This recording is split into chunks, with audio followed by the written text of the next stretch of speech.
Direction la Russie maintenant, où le marché de l'immobilier vient de dépasser celui de Paris et même de Londres. La folie spéculative bat son plein.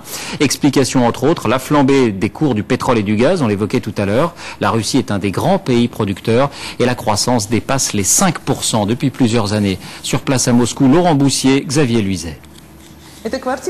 Cet appartement se trouve dans le centre historique de Moscou, près d'un square calme et agréable. Il coûte 4 millions d'euros et fait 260 mètres carrés.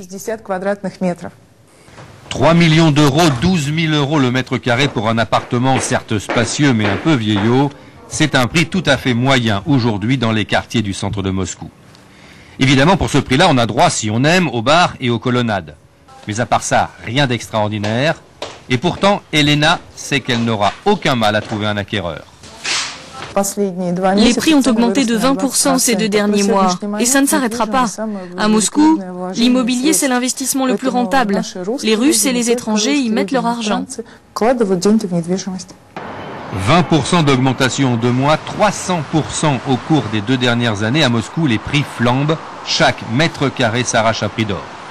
Le manque de logements et de bureaux est tel que la ville est devenue un immense chantier. Des quartiers entiers sont rénovés. Non sans humour, les moscovites appellent celui-ci la City. Il ne faut pas oublier qu'on partait de rien du temps de la grande URSS. Il n'y avait rien, pas de bureau, rien. Consultant installé à Moscou depuis 15 ans, Arnaud Benoît n'est pas étonné que Moscou soit devenu le premier marché européen de l'immobilier. Il y a le bureau du patron à faire ici dans l'angle. Son explication, les prix élevés du pétrole et la stabilité politique. L'offre est 10 fois moins importante que celle de Paris.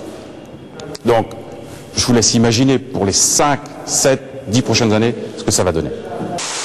Aujourd'hui, il manque 30 à 40 millions de mètres carrés de logements et de bureaux à Moscou. La capitale russe était déjà la ville la plus chère du monde. C'est pas près de changer.